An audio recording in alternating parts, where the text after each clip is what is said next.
We did this statewide study of people experiencing homelessness, and once they were housed, we followed them for years. They stayed housed for over 90% of their nights. These were the most impaired folks. 46% of people in our study had all their things thrown out in an organized sweep.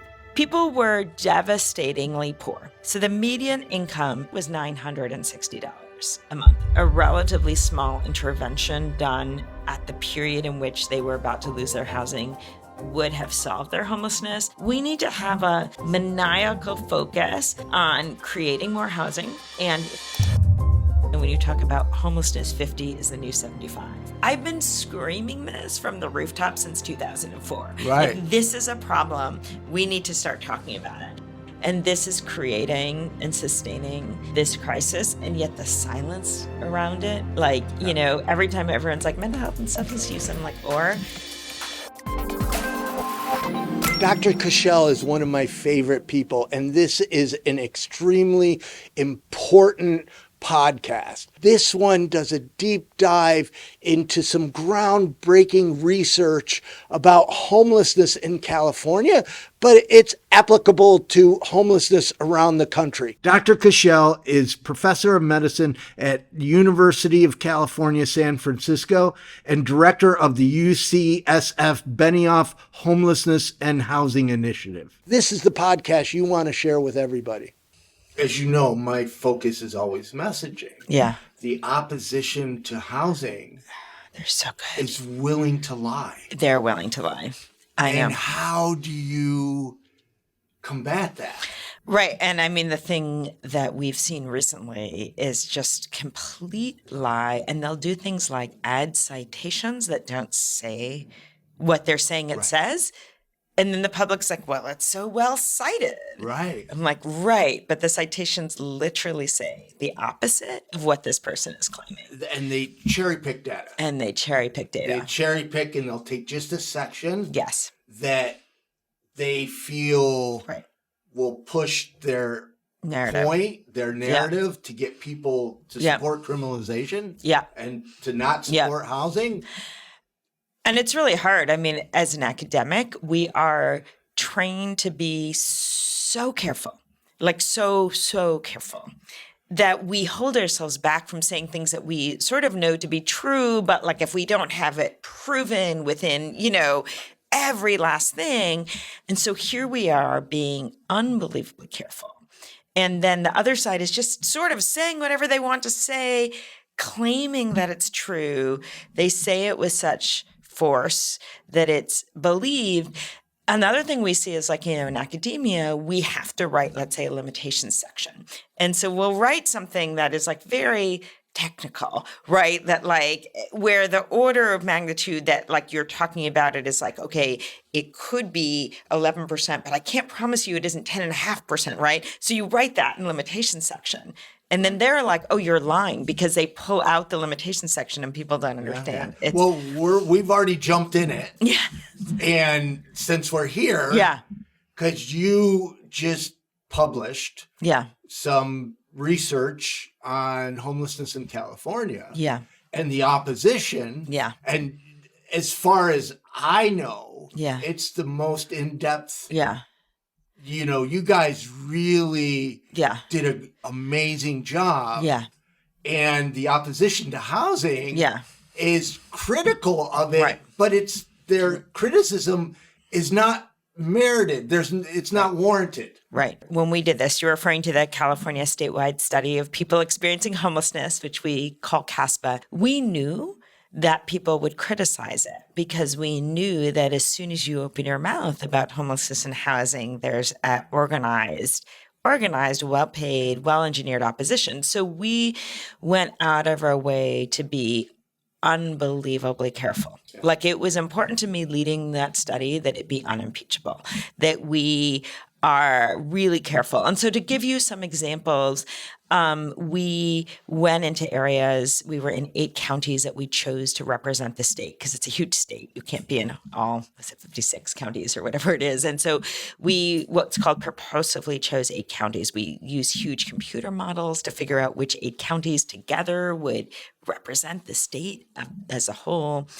And we went into each county for months ahead of time, learning all the places where people experiencing homelessness might be. We mapped out encampments and small encampments and every shelter and everything. And then we randomly selected a sample of those using really fancy sort of random methods. And we had a randomization scheme so that like in this encampment, you're going to go to every fourth person. In this shelter, you're going to go to every third person, all done very mathy, and we kept track of anyone who said no. By the way, we had a hugely high enrollment rate, but we also used what's called observable characteristics. If someone said no, we took best notes on, did they appear to be intoxicated or were they older, et cetera, just so we could adjust for it on the other side. Well, we were dealing with two things, sweeps and COVID. So sometimes we would go to a shelter and they would have just had a COVID outbreak and we would have to re-randomize, and go to a different shelter. And with encampments, we would search out the encampments and we would visit every day coming up to the day we would send the team there to make sure it was still there. And I can't tell you how many times we showed up in an encampment that we had been at 36 hours before where there were, 100 people and we show up and it's gone. Yeah. Gone, no posting, gone. And I have the same experience that I had strong relationships in encampments that I wish it was strong relationships with people in housing. Yes. I don't want them in encampments. Of course. And then sweeps would come and I can't find them. So can you imagine what caseworkers? Oh, it's terrible. It makes terrible. It's making homelessness worse. And that's what we heard all the time. But in just talking the geekiness of the study, when that happened, we had to re-randomize. And my team would say, it's 7 a.m. We got up at 5. I can see another 50 people across the street. Can we go there? And we were being so careful to be representative. We're like, nope, can't go there. You have to go across town to the one that's next on the list, So we were being so careful. But in terms of sweeps, we heard again and again and again how devastating it was. 46% of people in our study had all their things thrown out during this episode of homelessness in an organized sweep. And what we're talking about is people's medicines, people's ID cards, people's proof of income, family photos. Photos. It was heartbreaking. The last photo I have of my mom. Right. And by the way, my ID that I spent, gosh knows how many hours at DMV trying to get it made for me, gone. My medicine that my doctor tells me I have to take, gone. And then they have to start at zero. No clothes, nothing to carry anything with, and the trauma that goes with that. Oh, it's and then you horrendous. wonder why there's so much trauma. Mental illness. Right. And then also disconnection from the caseworkers. We talked about, they're like, yeah, I had this housing navigator, this guy who was really great. He was helping me. What happened? Right. Well, I don't know. I've gotten moved around so much. I don't have a phone, or my phone got thrown out, or I can't pay the bill or whatever. He just can't find me. And then the turnover, because we pay our workers in this space so poorly, that the turnover amongst them, I finally made it. I finally figured out where their office was because they couldn't find me. So I went to find them. And he had left. I was recently in San Diego. Yeah. And a caseworker came up asking, have you seen so-and-so? Yeah. Because they had housing for them. Yeah. And they couldn't the find person was displaced because of a sweep. Yeah.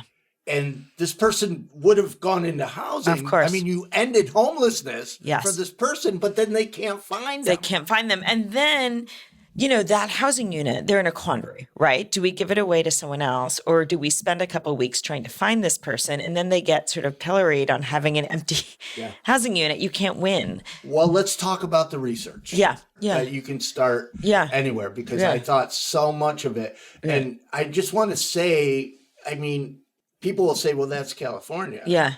But it's representative of every state area. Homelessness. Yeah. it's right. a crisis everywhere. It's a crisis everywhere. California, in the 2022 PIT had 30% of all people experiencing homelessness in the country. Now it's down to 28%, but basically has a huge proportion of people experiencing homelessness, half of those experiencing unsheltered homelessness. Homelessness in the Northeast, let's say, is a little different because most folks are sheltered, and so it has a little bit of a different quality to it, although there's more similarities and differences. But what we found in California, you go to Arizona, you go to Nevada, you go to Washington, Oregon, Texas, it's going to look very similar. And just to clarify, like New York City, which has the highest amount of homelessness, they were sued and have a right to shelter. So they built all these shelters that are just often horrible places. And they're basically hiding 100%. Right. And now the city has this problem because shelters don't end homelessness. But anyways, let's get back to your research. So we did this. This is the biggest study of homelessness in the last 30 years. We did it to be representative, and we used some somewhat novel methods that I'm really proud of. It's hard to get less community-based than having the governor's office ask you to do a study. Like, that's pretty not community-based, but we really believe in nothing about us without us. And, so we immediately convened a board of lived experts from throughout the state who really called us into account. They developed the questionnaire with us. They developed the in-depth interviews with us. They helped us figure out how to do it. And we really empowered them to stop us, to speak up, to let us know when we got it wrong, and to correct it. We use something called mixed methods. So we did a survey. As I've talked about, we were really careful in how we selected people to be representative of adults. I'll always say the caveats: young adults, youth, are very, very different and experience homelessness very, very differently. And we don't intend to say that we got that group, representative, because they're really quite different. But we feel really good about everyone else, all the other adults, being representative of adults across California experiencing homelessness, whether or not they use services, whether or not they're in rural areas, urban areas, et cetera. We did a survey that took about 45 minutes or an hour. We did it in English and Spanish. And then if people spoke another language, we brought an interpreter. So we did some in ASL. We did some in, I think, Korean. We did a variety of different languages when we needed to. But most folks in California experiencing homelessness are English or Spanish speakers. We went into communities with people from the community and experiences of homelessness. So when we went into a community, not only did we have this board from across the state sort of helping us with everything, we also hired people from the community who knew the community, who were the community, and they were like, they guided us, introduced us. We did this survey, and then based on your answers, we selected about 1 in 8 people for what's called qualitative research or in-depth interviews, where it's sort of like this. Right. We had like an interview guide with questions, and we just turned on the tape recorder and talked to people. And we were able to do that in real time. So we did one of those studies, for instance, on Black Californians. And so if you identified as being Black, you could be selected for that, or one on interpersonal violence. So if you had experienced interpersonal violence, you could be selected for that. And I think that those two together are very powerful, because one gives you like the numbers, like what proportion or this or that. The other really gives you like the why and the how and what's really going on. Yeah. Great. What were the findings? Were there any findings that you thought that came back that surprised you?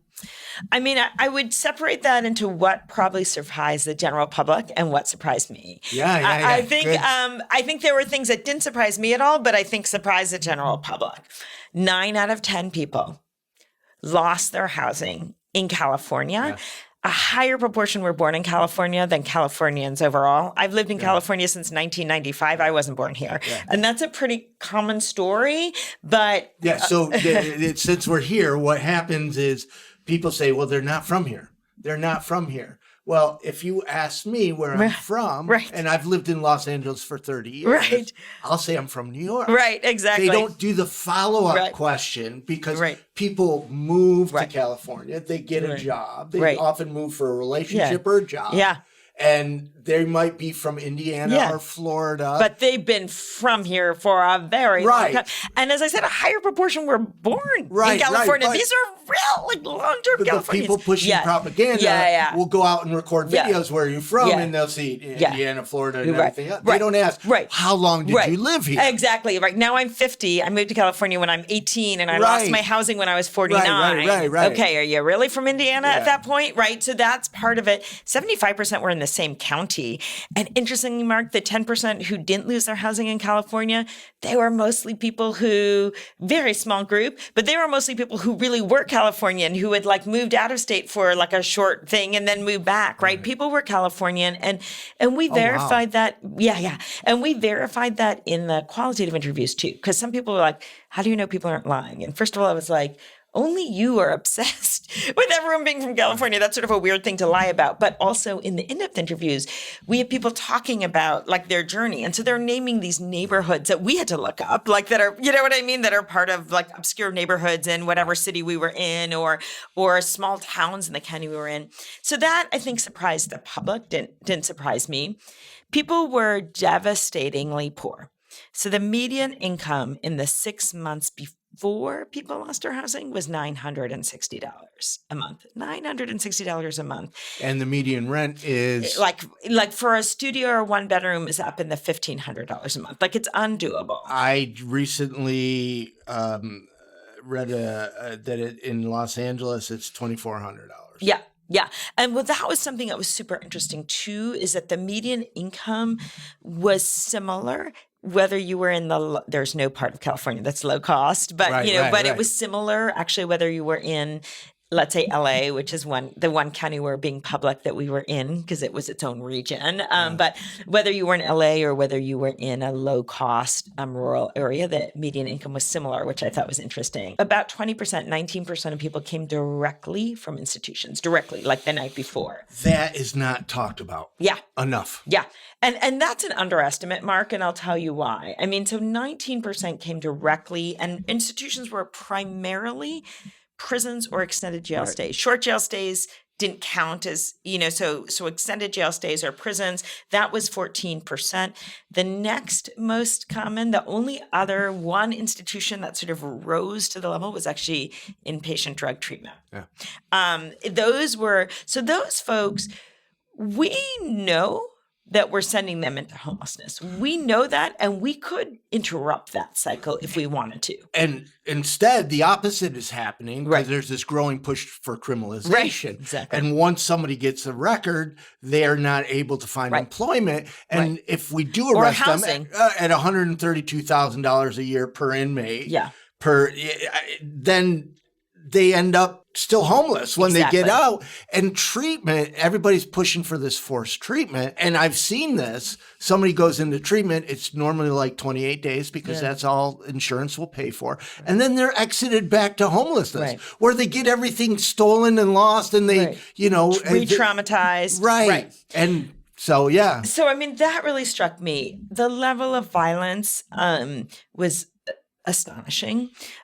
Perhaps not a surprise that many people who have experienced homelessness have had violence in their life prior to homelessness.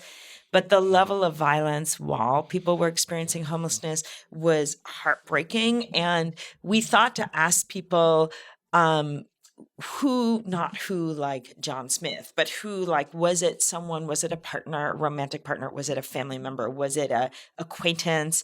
Was it someone totally unknown to you? So one really interesting thing is the rates of violence were astronomical. Like, while people were homeless, I think it was about over a third had either physical or sexual violence. Most people who experienced sexual assault also experienced physical violence. 11% of everybody had experienced a sexual assault while they were homeless. But the really interesting thing is that once people were homeless, half of the violence is perpetrated by strangers, people totally unknown to them, not even someone who is an acquaintance, which is very different from before. Now, how much of it is homeless on homeless and maybe the public? Because we've seen the public shooting guns into homeless camps, setting homeless camps on fire. We've seen murders. Right. We didn't ask that. And partially because when people were strangers, they really didn't know. But we know, right? We know that so many people express fear of people experiencing homelessness, but it's people experiencing homelessness who should be expressing the fear. They're the ones who are getting victimized. And anecdotally or in in-depth interviews, we definitely heard a lot of, a neighborhood kid or some guy with a gun. Not, the folks who were in their encampment were not strangers to them. They knew who those folks were. So it wasn't that, it wasn't that. And so I thought that was really interesting. I will say the one thing that maybe surprised me or I should have thought about, but I didn't. Well, two things. One is the rate of pregnancy that, and I should double check this statistic, and I'll do that after we finish. But I think among people assigned female at birth who were under 45. So we wanted to get at people who were potentially of reproductive age. 26% had experienced a pregnancy during this episode of homelessness. I have heard we did an interview of a pregnant woman in San Diego, and I was contacted by the local street medicine team. So they're going to go visit her. Great, because she, as pregnant, wasn't able to get a bottom bunk in a shelter, and she was 7 months. She's not going to be able to get on the top bunk. So they went to go visit her, and they told me pregnancy. They're seeing more pregnant women outside living on the sidewalk. And a lot of those folks were outside, some were in their cars. So that was shocking and humbling. Among really young women, it was even higher. It was 40% or something. It was astronomical. The other thing that I think we're trying to figure out how to tell the story, but I think it's a really important story. California sometimes pats itself on the back a little bit of having managed family homelessness. We have a lower rate of family homelessness than some other places. We asked people who were read as not being an adult in a homeless family. So an adult in a homeless family is someone living with a minor kid while they're homeless. So either transitional age youth, young adults, 18 to 24, or single homeless adults, 25 or above. So an enormous proportion of those had minor children. And so then we said, okay, maybe you were never a parent. Maybe you, let's say, were a biological dad who was never involved in your kid's life. But we asked a series of other questions. Is your child currently in child protective services, which we know, CPS, we know that being homeless places you at high risk for your kid being taken away. A huge proportion of people's kids were in CPS. Is it possible that the child was in CPS unrelated to their homelessness? Of course. But then we also asked, how many of you have a child who the only reason you're not with them, the only reason is because you're homeless? And it was an astonishingly high number of people who would have been an adult in a homeless family, but California doesn't really offer many services. So when they couldn't get into a family shelter, they found, an auntie who would take their little one, and they went into the shelter. And what they told us in interviews is that they were being read as a single homeless adult, who gets lower priority for services, but also they were being offered services, and even if they were ever offered housing that they couldn't bring their kid into. And they were like, I'm a mom. Yeah. I'm parenting my kid. And so it was a little bit of a wake-up call that one way to solve family homelessness is to be part of family separation. It happens. So I was a family case manager in Los Angeles. Yeah. And that was my job, they would come to the shelter, get them in a hotel, try to find them housing or services. Yeah. And often you would have to, give them an offer, if you will, that, the husband has to go here and, has to go there. One of the hardest jobs for me, I was subbing as the receptionist went on vacation. Yeah. So they asked me to answer the phone. And it was the hardest job ever because you're saying no to people. Yeah. So I would get moms calling and say, well, I have 5 children and we could take 4 children. Right. Or we couldn't help somebody if they're paying to their own hotel. Yeah. I would have to say, oh, you have to sleep outside for a night or sleep in your car to qualify. and then come to us. Yeah. And it's just It ridiculous. And what the kids go through. What the kids go through. If they go into child protective services or whatever. Right. So that was really, I think, really horrifying. And I think a really important thing to pay attention to is, how are we reading folks? And we're misreading them and offering them things. Some other things we found, people were very optimistic that a relatively small intervention done at the period in which they were about to lose their housing would have solved their homelessness. We're talking, it was like something like 83% said $300 to $500 a month. Yeah. And a higher percentage, high 80s, low 90s said $5,000 to $10,000. We're interviewing Mark from the Denver Basic Income Project. Yeah. So yeah, we'll talk about that. Yeah. I mean, it was really interesting. And when we talked to people about how that would work, they talked about interrupting the downward spiral. Yeah. Like I was constantly $200 behind my rent. So I got a big back rent. I was evicted. But then once I lost my housing, then I lost my job and then my income fell further. Whereas if I could have just stayed on top of it, or I actually had identified another apartment that I could have paid the ongoing costs for, or, a room in an apartment or whatever, but I didn't have the first and last month's rent. And so that I think is important. Of course, prevention is hard. You've got to target people and all of that, but that was striking. And then the aging, perhaps not surprising to me because I've been saying that my gestalt was that this number was true and then it came out really close. I did my first video on elderly homelessness 10 years ago. Yeah. So I'll go in the way back machine. When I started doing this work in the late 1990s, I started to give talks and things, and we would say, population experiencing homelessness were like young and early middle-aged adults. Except I was working in the hospital. I'm a practicing physician working in the hospital. It's like, that person isn't young. That person isn't young. That person isn't young.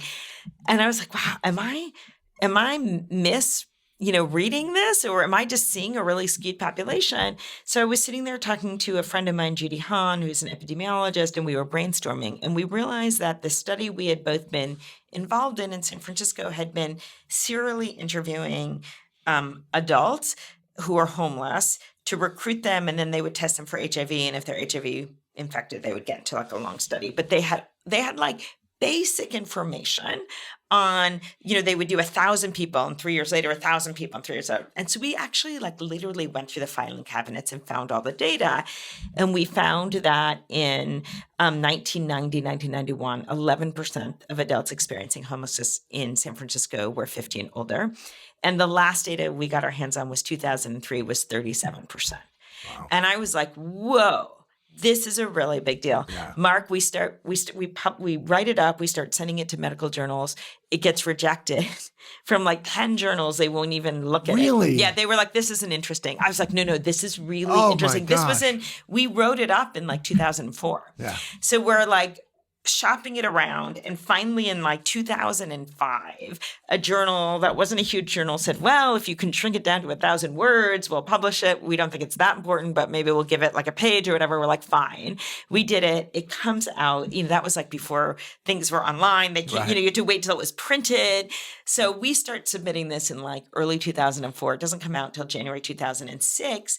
Next day, walking to work, banner headline in the San Francisco Chronicle. Like the newspapers got that this was really important, even if the medical journals hadn't. We had spent years talking about this and presenting it in conferences and stuff. This is in the early 2000s. And so we do that. I'm like, I really want to look into this more. 2007, I submit my first grant to the NIH to study it, spend over 5 years applying again and again to the NIH. We're like, this isn't interesting. I was like, this is really interesting. Finally, at the end of 2012, I get money to study it and establish this cohort study in Oakland, California, where we recruit people. They have to be 50 and older, and they have to be homeless. And then we follow them, no matter whether they get housing, stay homeless. Oh, wow. We've been doing that since 2013. I'm so glad we're talking because I didn't know how the backstory The behind backstory that came from a study that we did and tried to publish in 2004. But that's the problem with research, right? So I've been screaming this from the rooftop since 2004. Right. Like, this is a problem. We need to start talking about it. So, we've been doing that research in Oakland, and we found really interesting things, including the fact that in Oakland, about 44% of those who were 50 and older and homeless had never been homeless before the age of 50. Wow. We found that in that study, we do a lot of testing on people, like cognitive testing, like all of those things that President Trump talks about, those tests. We do those type of tests, but a little fancier. And we do, how Pick a giraffe. Yeah, exactly. How fast people can walk and whether they've fallen and whether they have urinary incontinence, things that happen to older adults. And what we found is by the time folks experiencing homelessness are in their early 50s, they really look more like people in the general population in their 70s and 80s, leading me to say that, when you talk about homelessness, 50 is the new 75. And we've also found just astronomical death rates. And interestingly, Mark, those who are first homeless after 50 are much more likely to die than those who were first homeless before 50 and remain homeless. Wow. We found differences in their trajectories to homelessness. So the folks who were first homeless before 50, their life story, and were still homeless after 50, had just unbelievable amounts of trauma as children. Yeah. They had a really awful, difficult, traumatic childhoods, and things sort of went off the rails, right? They had mental health problems and substance use problems starting early, lots of traumatic brain injury, time in federal and state prison. Things were really just hard all the way through. The folks who are first homeless after 50 were quite different. They were folks who had led, for lack of a better word, a typical life. They were working poor folks who had worked 1, 2, 3 jobs, but the jobs paid terribly. They didn't have union benefits. They didn't have pensions. They didn't have good health insurance. And then sometime after the age of 50, something happened where they could really tell us. It was really like they got sick, or their spouse or partner got sick. They lost their job. Their spouse or partner lost their job. Their marriage broke up. Their spouse or partner died, or their mom died. And it was this cataclysmic event that they could point to on December 13th. This happened. I had a stroke. Right. So we've been learning so much about this population of elders, how long they stay homeless, how hard it is, how how devastating. When we looked at mortality rates, which were astronomical, the things that protected you from dying were getting housing. And we actually thought that it could be the other way, because with coordinated entry, you're more likely to get housing if you're very sick. Right. So we sort of thought, well, maybe we're going to find this weird thing that the people who get housed are more likely to die. No matter how you got housed. If you get housed, you're less likely to experience violence in the next 6 months, no matter how you're housed. Right. If you're living with your friend, family, if you're in supportive housing, it doesn't matter. So anyway, bring us back to the state study. Of course, I was interested in the aging question. Amongst all the adults 18 or over in California experiencing homelessness, the median age is 47. 47. So half of the people are 47 or older, half the people are under 47.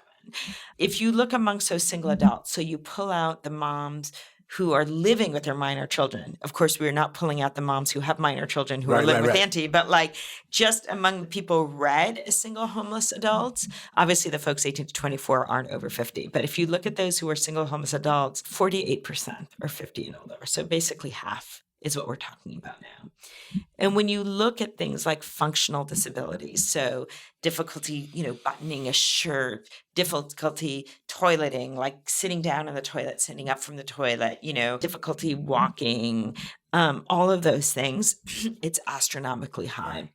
And really, I don't love it when we sort of report it out as the proportion 65 or older, because homeless folks, most of them don't live to that age, but they're experiencing elderhood. They're experiencing that era of their life when they probably are having more trouble walking, or more trouble with their memory, or more trouble doing their activities of daily living.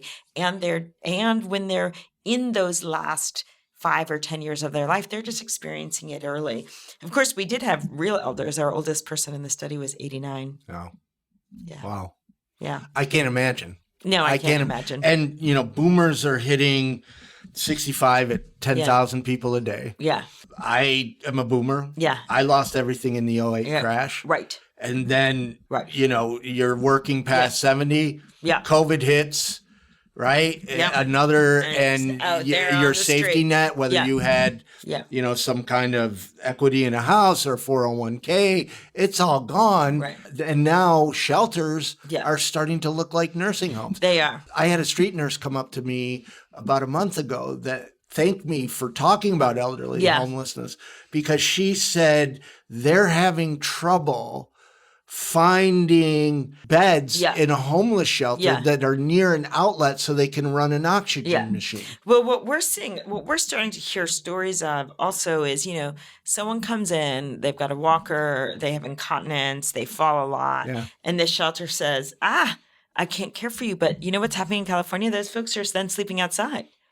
I get it that the shelter can't handle them, but outside is surely worse. Yeah. We are just unprepared, and I have been screaming and yelling about it since 2004. Yeah. Like, this is a crisis. This is, Dennis Culhane's work has shown that it's really folks born in the second half of the baby boom. Yeah. It's a big group of people that had a lot of bad luck, right? They entered the job market during a recession. People never make up the lost income, beginning of the era of mass incarceration, all of that. The one other thing I think it's really important that we talk about is the overrepresentation of people of color, and particularly Black and Indigenous. I was just going to give you that segue, and you did it on your own. Yeah. We found, California is a state with a low population of people who identify as Black. About 7% of Californians identifying as Black as part of their identity, either multiracial with Black or their sole identity as Black. In CASPEH, 26% had one of their identities as Black. It was about 20% where they identified as Black as their only racial identity, and about another 6% Black and something else. So it's 26% compared to 7%. That's about a fourfold overrepresentation. We just released a report on the Black experience of homelessness because anti-Black racism has just played such a crucial role in shaping this crisis. And I feel like everyone talks about mental health and substance use. Yeah, people with mental health and substance use problems, first of all, those are not moral problems. Those are health problems related to trauma and biology and genetics and environment and all of those things, right?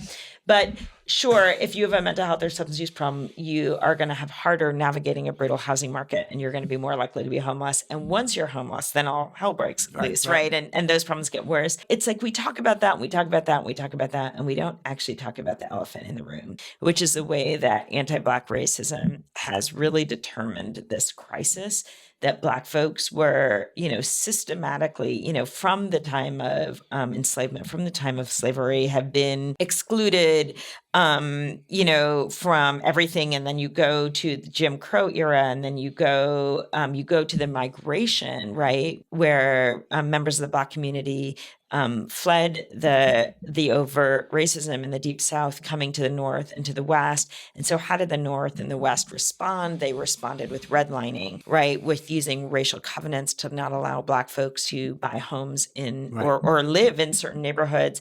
And then you got the banks playing part of it, where federally backed mortgages said, well, if you live in those neighborhoods, which, by the way, are the only neighborhoods that Black folks were allowed to live in, then we don't have to give you a mortgage, right? So there was this active, intentional, and sort of state-sanctioned dispossession. The lack of the exclusion of Black folks from home buying is one of the biggest contributors to the enormous wealth difference. And of course, if you have wealth and if you are a homeowner, there's a lot you can do to protect loved ones from homelessness, right? If you are a homeowner, you can bring a loved one into your home when you want to. If you're a renter, you can't. If they're not on the mortgage, if they're not on the lease, you can't, right? If you have family wealth, you can be the person who could give that person who's running through a hard time, lend them, $5,000, just like we showed would have made the big difference. So, it is amazing to me, and I think it's really important as people sort of racialized as white, that we say, like, this was intentional. Yeah. This is anti-Black racism, and this is creating and sustaining this crisis. And yet the silence around it, every time everyone's like mental health and substance use, I'm like, or anti-Black racism. We saw similar with the Indigenous community. We did not have any Native American researchers on our team, and we felt very strongly like we cannot go in as outsiders into tribal lands, and we were involved in discussions with the tribal communities. People don't know that there's reservations here in California. Oh, many. And so we did not actually, so these results should be interpreted in context of this is without going onto tribal property.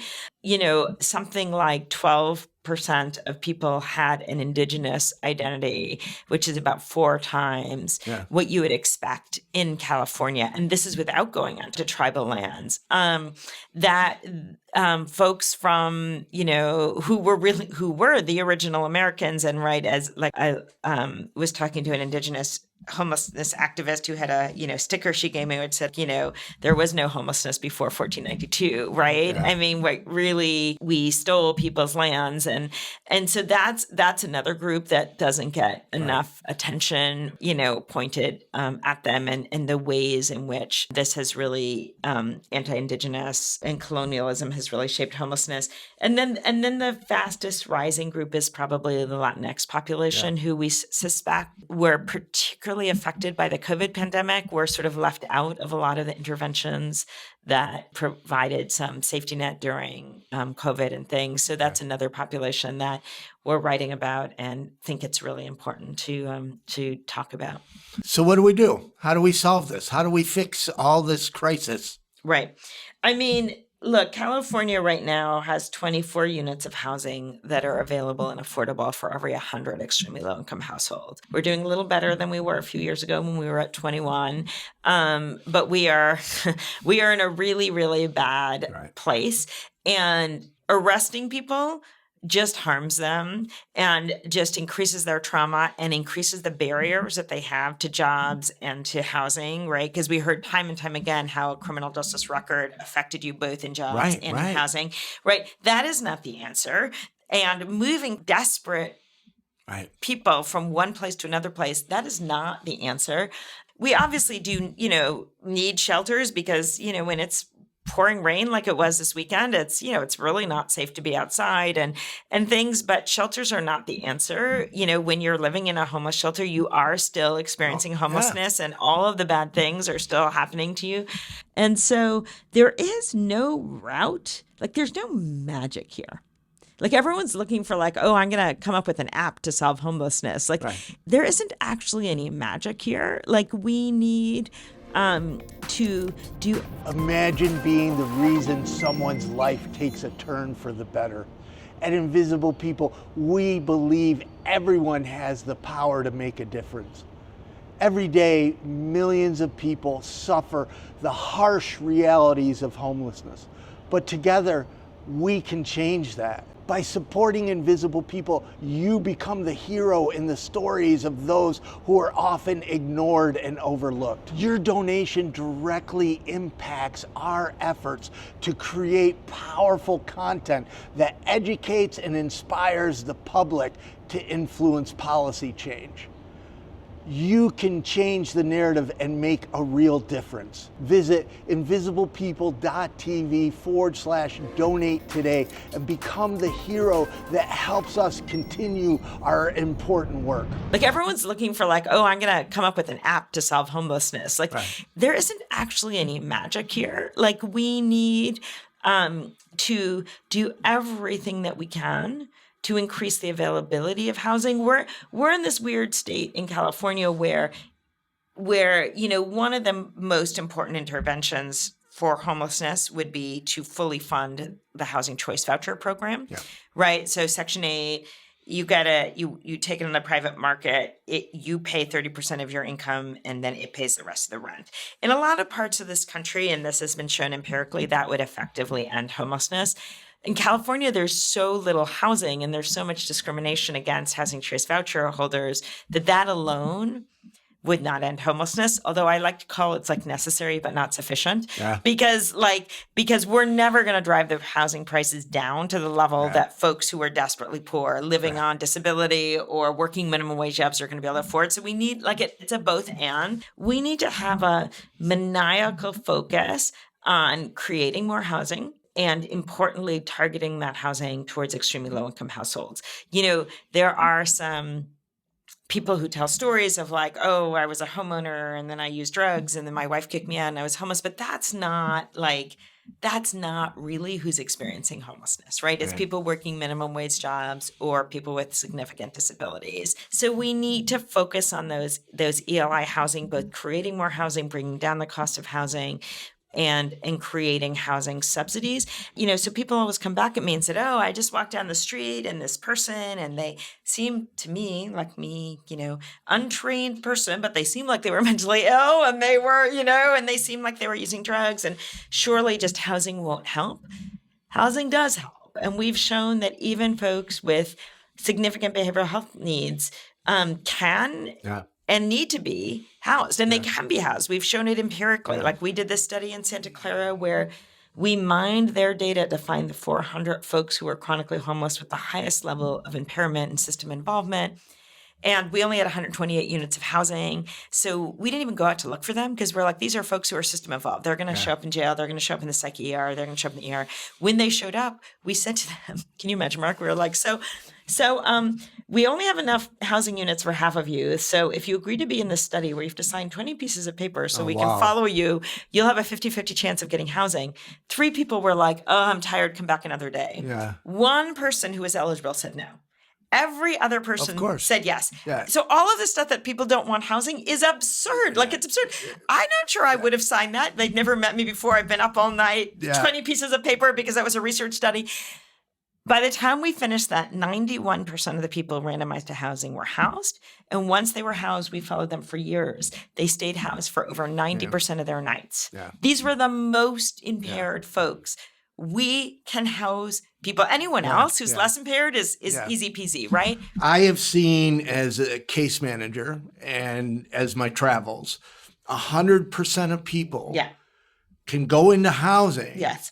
If it's the right housing. If it's the right housing. And those that need extra care, if they have the support, they will stay in housing. 100%. And that's what's missing. That's what's missing. And so we need the housing. And then for people, a lot of the folks out there, half of them literally just need housing they can afford. Prevention. Right. But probably half of the folks need some level of support. Some it's light touch, some it's more heavy touch. But what we've shown is that if you offer that support voluntarily, it's not a precondition of housing. If you don't want the support, you don't have to take it. But we're going to make it really easy for you to take it. What happens? People take up the support and they stay in housing. If you make it a requirement, people get wigged out because they're so traumatized, because they've had so much mistreatment by the system that they're going to say no. So instead, you bring them into housing, you offer the supports, and the supports for the people who need it needs to be there. Yeah. Like, it's not, you can't take someone who's had the trauma of 10 years on the street and is, suffering from a mental health condition and substance use. It doesn't really work just to be like, here's your apartment, good luck, go at it. You need to have trauma-informed, service enriched environment, but you don't make it mandatory. Yeah. Because if you don't make it mandatory, people will still take it up, and then they will stay housed. Right. And so all of this yelling and screaming of like, we need to lock people up, it's like, or you could not lock them up. And again, like, I know you and I have like, what is the use of more research? We know what to do. Like, I'm sick of doing some of this research. I know we know this, but sometimes you need to do it to prove it to people. Well, and we've proven it, and still nobody listens. I am critical of research at times. Research is important. We do research. Right. It's just not enough. Right. It's not really targeted sometimes. Like yours is very targeted. Yeah.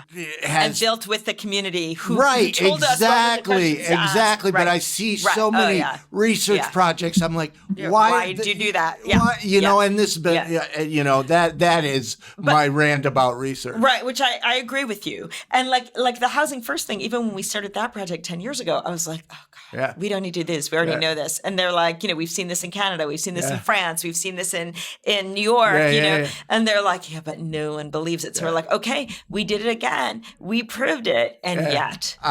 We're running out of time. I could talk to you for another couple hours. Yeah. I would slap myself if I didn't bring up a couple of things. Okay. Like, you saved my life via Twitter. So I was nursing. Best move I made as a physician if I get to save Mark Harvest's name. Well, I had a pulmonary embolism, a really massive, and I was on my couch thinking it was a cold, and you and Dr. Kelly in New York, were like, you both ganged up on me and made me go to the emergency room, and they admitted me, and that saved my life. Yeah. But my favorite story is Brenda. Is Brenda? Oh my God. Isn't that a wild story? It's so awesome. So for those of you that don't know, because I didn't even know you. Right. We didn't even know each other. I was just a fan from a distance. Right. You were a fan of Invisible People. Yeah. And I get this email from a mom. Yeah. And she references you. She says, Margot. And I never connected. Yeah. It's Dr. Kushel, that Margot.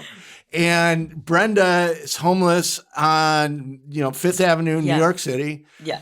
And they're walking out of Penn Station. Yeah. But you want to tell us what happened? So this is like my big brother's like besties,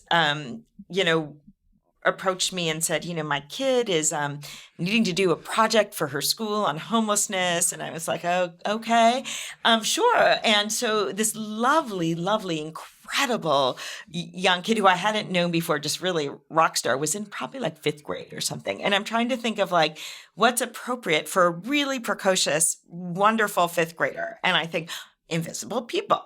So I'm talking to her about it, and we pull up on her. She's got her laptop and she's taking notes. Kids these days, it's amazing, right? So we pull up Invisible People, and she's just enamored. And she does her presentation for her 5th grade class about Invisible People. Yeah. And mom takes the child to New York. The child's a talented actor and actually goes to New York for some acting things. And, mom is just, holding her kid's hand there in New York City. And this young girl looks up at mom and says, Mom, that's Brenda. And mom was like, wait, Brenda, who's Brenda? Who do we know is Brenda? And she was like, Brenda? Who's Brenda? She said, look, that's Brenda from Invisible People. And she recognized Brenda from your storytelling. Right. They wound up befriending Brenda, hanging out with her, becoming real friends with her. Brenda then got housed. Yeah, right? She was making playlists for Brenda. Yes. Right? Yes. I mean, and here's they got a housewarming. I remember they bought her like housewarming gifts. They stayed in touch with her for a long time. It was really that power of Invisible People. It was really incredible. It really, I think, made a big impression on this family.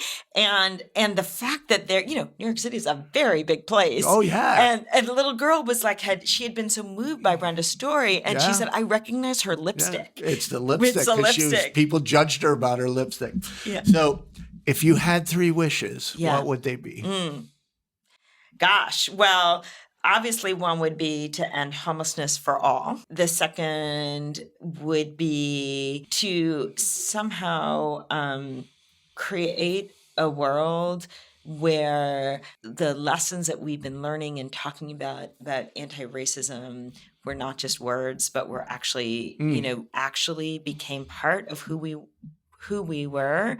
And then that everybody could live and thrive to the best of their abilities, where we stopped judging people who had various disabilities as different or less than, and realize like the human brain is incredible and diverse, and to sort of celebrate its diversity and to celebrate sort of disability as part of the human fabric, and it makes us all who we are. Great wishes. Yeah. How do people find your research? They can find our website at homelessness.ucsf.edu. So if you just go to homelessness.ucsf.edu, we make everything publicly available. We do webinars on Wednesdays, the 3rd Wednesdays of most months at noon Pacific time. Join us for those, and follow us on all the social media, and follow us on our website. Well, thank you for joining me this morning. Thank you, Mark. So great to see you.